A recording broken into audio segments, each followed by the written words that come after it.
সংবাদের মাধ্যমে এই মুহূর্তের বিশেষ খবর। তরুণ সংঘের দুর্গাপূজা কমিটির প্ল্যাটিনাম জুবলি উদযাপন। হাইলাকান্দির অন্যতম পুরানো ও ঐতিহ্যবাহী তরুণ সংঘ দুর্গাপূজা কমিটি এবছর তাদের ৭৫তম বর্ষপূর্তি প্ল্যাটিনাম জুবলি উদযাপন করেছে বিশেষ আড়ম্বরে। এই বিশেষ উপলক্ষে ষষ্ঠীর দিন সন্ধ্যায় এক বিশাল শোভাযাত্রার মাধ্যমে নবপত্রিকা কলাবু আনা হয়, যা ছিল দর্শনার্থীদের আকর্ষণের কেন্দ্রবিন্দু।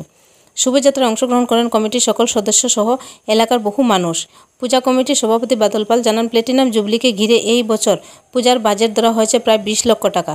প্যান্ডেলের নকশা, আলোকসজ্জা ও অন্যান্য আয়োজনে রয়েছে বিশেষ চমক। প্যান্ডেলটিকে আলাদা করে নজর কেড়েছে তার অপূর্ব স্থাপত্য ও আলোর কারুকার্যের জন্য, যা অন্যান্য পূজা প্যান্ডেলের থেকে বেশ কিছুটা এগিয়ে বলে মনে করেছেন দর্শনার্থীরা।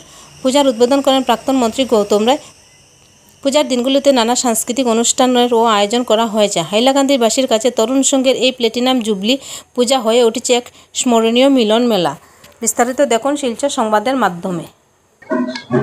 এটাই আমাদের ৭৫তম প্ল্যাটিনাম জুবিলি। তাই আমরা যে ৭৫তম পূজা করছি, এটাতে আমরা যে প্যান্ডেল প্লাস লাইটিং সব আমরা, প্লাস আমাদের যে প্রতিমা, আমরা লোকাল যারা কারিগর আছে ওদেরকে দিয়ে আমরা সবকিছু করিয়েছি এবং অনেক সুন্দর করেছে। আমাদের চোখে যেগুলা লাগছে আপনারাও দেখছেন, অনেক সুন্দর ওরা ডেকোরেশনও করেছে। মায়ের মূর্তিও অনেক সুন্দর, লাইটিংও অনেক ভালো। তাই আমরা লোকাল যারা শিল্পী আছে ওদেরকে আমরা এনকারেজ করছি, এটাই আমাদের ভাল লাগছে। আরো তো বিশেষ করে ভাল লাগছে আজকে যে ওয়েদারটা দিয়েছে হাইলাকান্দিবাসী এবং আমাদের হাইলাকান্দির আউটস্কার্টের যারা আছে ওরা সবাই এসছে পূজা উপভোগ করছে, ওটাই ভীষণ ভাল লাগছে। তাই আবার আমি সবাইকে শারদীয়ার তৃতীয় শুভেচ্ছা জানাচ্ছি।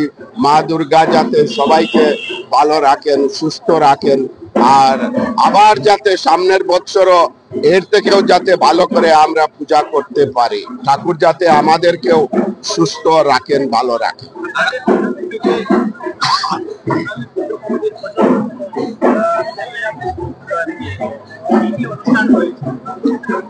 আমাদের অনুষ্ঠান তো ষষ্ঠীতে, যেটা গতকালকে অনেকগুলা প্রোগ্রাম হয়ে গেছে, মণিপুরী নৃত্য, তারপরে আমাদের কলাবউ নিয়ে প্রচেশন এগুলা হয়ে গেছে। আর আমাদের এখন ৭৫তম হিসাবে ডেইলি আমাদের দরিদ্র নারায়ণের সেবা হচ্ছে ডেইলি। আজকেও হয়েছে, কালকে পরশু, এই ৩-৪ দিন দরিদ্র নারায়ণের সেবা হবে।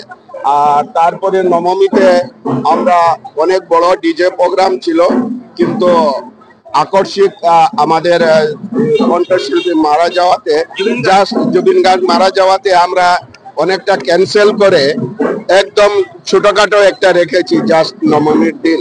আর তো দশমীর দিন আমরা এডুকেশন প্রচেশন করব, ওইটাই। তো আমরা আবার আমাদের কণ্ঠশিল্পী জুবিন গার্গকে শ্রদ্ধাঞ্জলি জানাচ্ছি তরুণ সংঘের পক্ষ থেকে। আমি সভাপতি হিসাবে আমি আমাদের কণ্ঠশিল্পী জুবিন গার্গকে শ্রদ্ধা জ্ঞাপন করছি। আমাদের বাজেট লগভগ ধরে নিন এরকম ২০ লাখ টাকা হবে। সবাই সহযোগিতা নিয়ে আমরা করেছি। আমরা অনেক এড পেয়েছি, অনেকরা আমাদেরকে এড দিয়েছেন, ওইগুলা নিয়ে আমরা করছি।